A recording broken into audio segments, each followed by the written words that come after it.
ముద్దన్నో అన్నో మా కూలన్న సేంద్రియ ఎరువుల ముద్దన్నో అన్నో మా రాజన్న సేంద్రియ ఎరువులు ముద్దన్నో అన్నో మా రాజన్న నాగాలి బృందానికి వాళ్ళు మంచి చైతన్యవంతం చేస్తున్నారు అన్ని ప్రోగ్రాములు. వారికి కూడా ప్రత్యేక కృతజ్ఞతలు, అభినందనలు. ముఖ్యంగా ఇక్కడ ఇంత పెద్ద గ్రామ పంచాయతీ, ఇప్పుడు మొన్న ఎలక్షన్లో చూసినాము, మన జగిత్యాల జిల్లాలోనే ఇది పెద్ద గ్రామ పంచాయతీ, అత్యధిక ఓటర్లు ఉన్న గ్రామ పంచాయతీ, మంచి పీస్ఫుల్ విలేజ్, చాలామంది రైతులు ఉన్నారు. వాళ్ళ గురించి మంచి అవగాహన కార్యక్రమం. ఈ గడ్డి మందు వాళ్ళ కలిగే దుష్పరిణామాలు ఏదైతే ఉన్నదో, ఇప్పుడు అన్నదాత అనేవాడు అందరికీ అన్నం పెట్టాలి వ్యవసాయం చేసి, కానీ దురదృష్టవశాత్తు ఆ అన్నదాతనే ఈ గడ్డి మందుకు బలైపోతుండు. కాబట్టి దాన్ని నివారించడానికి మీరందరూ కూడా ఈ గడ్డి మందును వాడకం తక్కువ చేసుకోవాలి. దీని గురించి సైంటిఫిక్గా ఇంకా మన జిల్లా ఆఫీసర్ గారు ఇంకా ఎక్కువ మాట్లాడతారు. ముఖ్యంగా మా పోలీస్ తరఫున ఏంటంటే చాలా మటుకు ఈ గడ్డి మందు తాగిన కేసులు మాకే వస్తాయి. ఫస్ట్ రాగానే 100 డయల్ కాల్ వస్తుంది, సార్ పలాని ఊళ్ళో గడ్డి మందు తాగింది సార్, హాస్పిటల్ అడ్మిట్ అయ్యిండు అనగానే ఫస్ట్ మా ఎస్ఐఓ సిఏఓ రోడ్ కానిస్టేబుల్ వెళ్తారు. దాదాపు గడ్డి మందు తాగిన సందర్భాల్లో బతికిన కేసులు చాలా అరుదు, 1 or 2. అవి కూడా ఏంటంటే మళ్ళీ తర్వాత కాంప్లికేషన్స్ ఉంటూనే ఉంటాయి. కాబట్టి అది చాలా ప్రమాదకరము. కాబట్టి మీరు అందరూ కూడా అంటే మీరు ఇక్కడ వినడం కాదు, దీని గురించి మీరు చర్చించి మన కుటుంబాలు కావచ్చు, మన వాడలు కావచ్చు చర్చించుకొని ఏంటంటే ఒకవేళ ఇంట్లో ఉన్నా అది ఉన్నా ఎక్కడైనా ఉన్నా కూడా దాన్ని జాగ్రత్త చేసుకోవాలి. దాన్ని ఎట్లా డిస్ట్రాయ్ చేయాలి, విధ్వంసం చేయాలి అనేది కూడా మీరు నేర్చుకోవాల్సి ఉంటుంది. తర్వాత ఇప్పుడు ఈ వైద్య శిబిరం ఏర్పాటు చేయడం కూడా ఏంటంటే ఇది సీజన్గా వైద్య శిబిరాన్ని కూడా మీరు అందరూ ఉపయోగించుకోవాలి. తర్వాత నేను మా పోలీస్ శాఖ తరఫున చెప్పేది ఏంటంటే ఈ మధ్యలో మన అన్ని గ్రామాలలో ఏంటంటే ఈ గాంజా మహమ్మారి అనేది ఎక్కువ అవుతూ ఉన్నది. ఇప్పుడు మీకు కొత్తగా ఏర్పడ్డ పాలకవర్గానికి, సర్పంచ్లకు, వార్డు మెంబర్లకు, ఉప సర్పంచ్ కూడా ఏంటంటే మా శాఖ తరఫున విజ్ఞప్తి ఏంటంటే మేము గ్రామస్తులు అందరం కలిపితే ఏంటంటే మన గ్రామంలో ఏంటంటే గాంజాయి అనేది వాసన కూడా రావద్దు, అసలు గాంజా కాదు.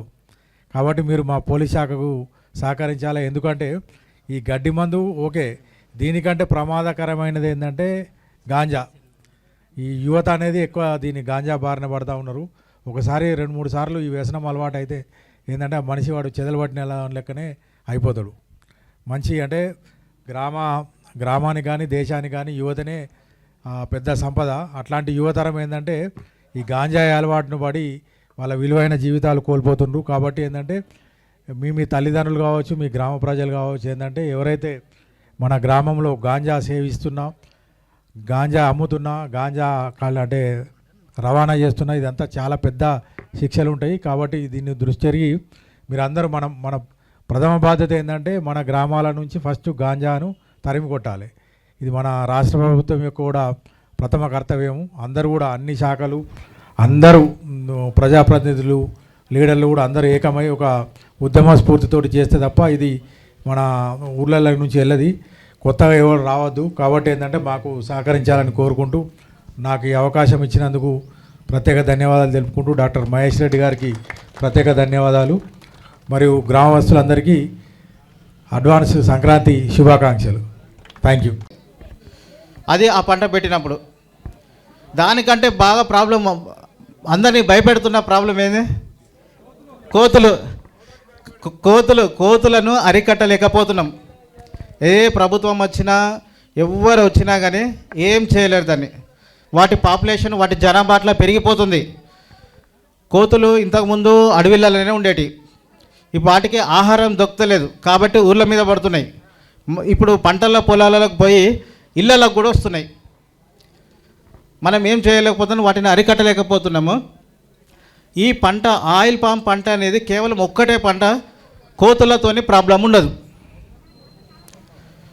వాటికి అడవి పందుల ప్రాబ్లం ఉండదు, కోతుల ప్రాబ్లం ఉండదు. మళ్ళీ గెలలు ఒక్కొక్క గెల 20-25 కిలోలు ఉంటుంది. అవి చేదు ఉంటాయి, వాటికి ముళ్ళు ఉంటాయి. కాబట్టి కోతులు ఇవి ఎక్కాయి.